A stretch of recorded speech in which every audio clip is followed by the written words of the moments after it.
Sveiki visi, turime ketvirtadienį, ketvirtą valandą, tradiciškai 273 apžvalga iš eilės. Apžvalgą vedu aš, Marius Dubnikovas, Compensa Life verslo plėtros vadovas.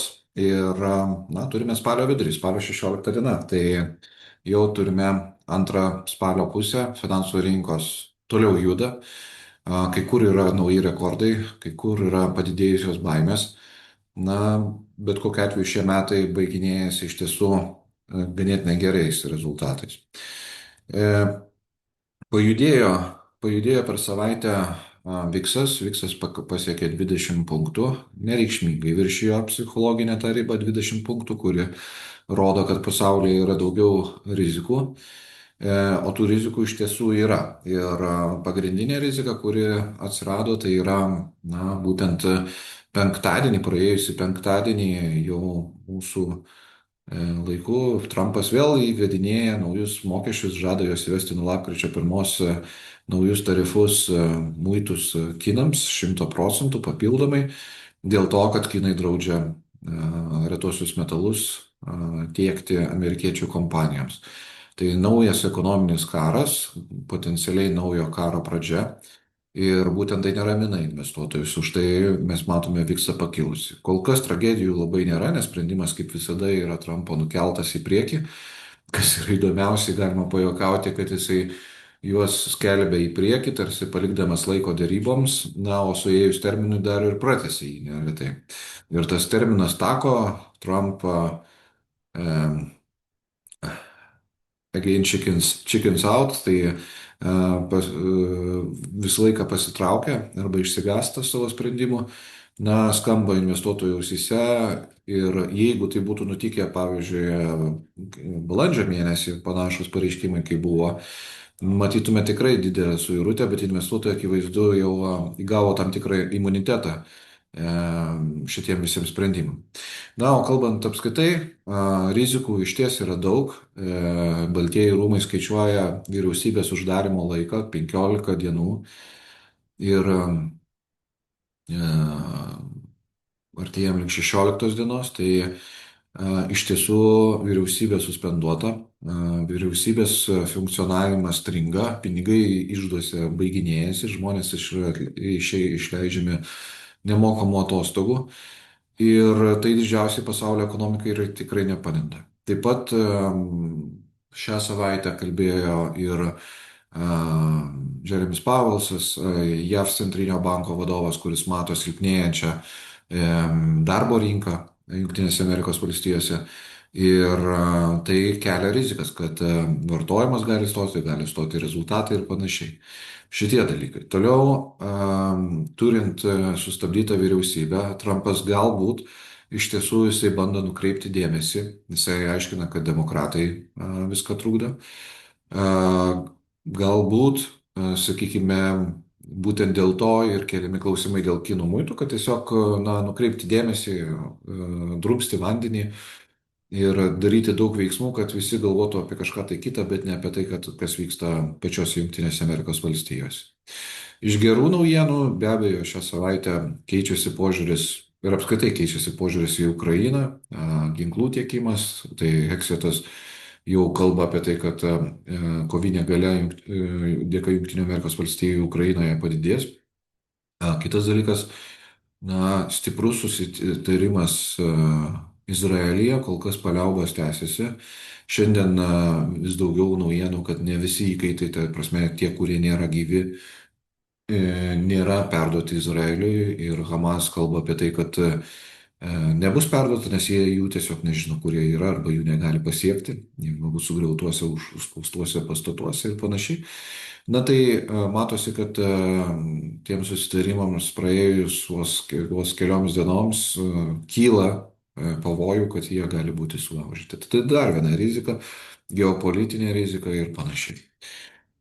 Visame šiame kontekste, kas dar buvo paskelbta, tai kad investuotojai praktiškai į kainą skaičiavo, kad JAV centrinis bankas gruodžio mėnesį mažins palūkanas, tai bus pasiekta 4 procentų bazinės palūkanų atžyma. Pagrindinė priežastis yra be abejo prastėjantis darbo rinkos, kaip pasakyti, duomenys. Tai tokie aš sakyčiau, sumaišytų informacijos ir naujienų sraute rinkos iš tiesų pakankamai gerai veikia. Tai S&P 500 patestavo 6750 punktų ribą, dabar sviruoja apie 6700 punktų. Tai esame netoli rekordinių aukštumų, netoli tų išsvajotųjų 7000 punktų, kurie buvo prognozuoti metų pradžioje. Euro Stoks 600 Europos akcijų indeksai šią savaitę patikrino vėl rekordinės lygumas aukštumas, 574 punktus pasiekė. Šiuo metu, kai mes kalbamės, jie sviruoja apie 570 punktų. Ir dolerio euro kursas išliko stabilus. Tai tokia mišri savaitė, kur netgi jeigu kas paklaustų ir pasakytų, įvardink kokią tai yra teigiama, pozityvi ar neigiama, nežinau. Tiesą pasakius, rizikos didėja, rizikos ant pečių kraunasi pastoviai ir tai liečia ir Prancūzijos vyriausybės griūtis ir vėl atstatymą, ir liečia Europos ekonominę stagnaciją, ir liečia riziką su Junktinėmis valstijomis, ir liečia kinų ir JAV santykius. Ir, sakykime, Rusijos įtampas. Na, daug visokių įtampų tiesiog, bet iš kitos pusės mes turime finansų sektorių. Finansų sektorius visai demonstruoja tokį atsparumą, galima turbūt įvardinti, ir kad juda iš ties pozityviai. Kas dar iš įdomesnių, šią savaitę pigo nafta $62. Iš tikrųjų, Trumpo politika ganėtinai agresyviai yra nukreipta į Rusijos pusę. Bandoma imtis Rusijos naftos eksporto, matydamas, kad indai vis tiek nestabdo pirkti rusiškos naftos, daugiau kreipiamas į Kiniją ir bandoma tuos kranus prisukti. Taip pat, kas įvyko, OPECas toliau didina naftos gavybą. Didėja toliau Junktinių Amerikos valstijų atsargos, kas sakoma, kad ir praeitą savaitę kalbėjom, atrodo, kad ruošiamas gyventi be rusiškos naftos. Ir tarptautinės organizacijos įvertino, kad kitais metais per dieną gali būti 4 milijonų barelių perteklius rinko. Tai reikšmingas skaičius, kuris būtent stumia naftos kainą žemyn ir artėjame prie gegužės vidurio žemumų, kai nafta buvo pasiekusi $60 už barelį. Tai mums bet kokiu atveju tai yra gera naujiena, pigi nafta tai yra pigus degalai, pigios žaliavos, nuimamas spaudimas nuo infliacinių procesų, Rusija mažiau gauna dolerių už savo naftą. Tai yra be abejo gera naujiena. Bet labai įdomi situacija, kad būtent ir artėjant šaltajam sezonui naftos kaina ritasi žemyn. Pasižiūrėjus į grafiką, akivaizdžiai matome, kad dar prieš metus laiko nafta kainavo ko ne $15 daugiau negu dabartinis lygmuo. Ir tai yra reikšmingas pokytis. Dujos stabilizavosi, atrodo, kad žiema net neartėja, o tolsta nuo mūsų, tai yra dujų kaina išlieka labai žema, 32 eurai už megavatą Europoje ir 20 kelis procentus yra žemiau negu praėjusiais metais. Tai matome va šią tendenciją, kai prasidėjo žiema, artėjo praėjusiais metais, dujų kaina buvo labai aukšta. Dabar mes turime gerokai žemesnę kainą ir kas be būtų labai stabili. Netgi labai nustebino, kai Gazpromas komentavo užsienio žiniasklaidą ir prognozavo, kad ši žiema bus iš tiesų labai šalta. Tai perskaičius tą straipsnį, kuris buvo išverstas netgi Lietuvoje, keistai pasirodė, kad lietuviška žiniasklaida cituoja Gazpromo komentarus. Tai matosi, kad pardavėjai greičiausiai nervinasi dėl tokios dujų kainos. Na, Gazpromo apskritai turbūt ne piragai ir jisai prarado Europos rinką. Vario kaina stabilizavosi ties $5 už svarą. Čia įvairios vyksta diskusijos apie tai, ar Kinai visam šitam Trumpo kare sugebės didinti paklausą, tai kaina šiek tiek stabilizuojasi. Bet įtampos dėl tiekimo jos išlieka ir toliau. Na ir auksas. Ta tema, kurią kalbama vis daugiau, auksas pramušė $4200 už trojos unciją.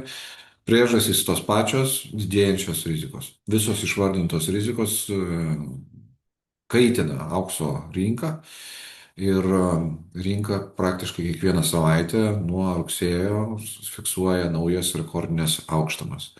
Taip pat prie to prisidėjo ir Pavelo sprendimas, kad palūkanos toliau bus mažinamos ir tai rinka irgi įvertino. Mūsų fondai išlieka stabilūs, kartais net bandau pasitikrinti, ar atnaujinau skaičius, nes jie labai labai labai išlieka panašus savaitė po savaitės. Tai žemos rizikos fondai 3-4% gražos, vidutinės rizikos iki 4%. Na ir aukščiausios rizikos fondai iš tiesų demonstruoja toliau puikius rezultatus, ypatingai Europos fondai, kur VAG Central European Equity turi net 40% gražą per paskutinius 12 mėnesių. Tai Europai fiksuojant rekordinės aukštumas, Junktinės Amerikos valstijos lieka netgi šiek tiek užnugaryje.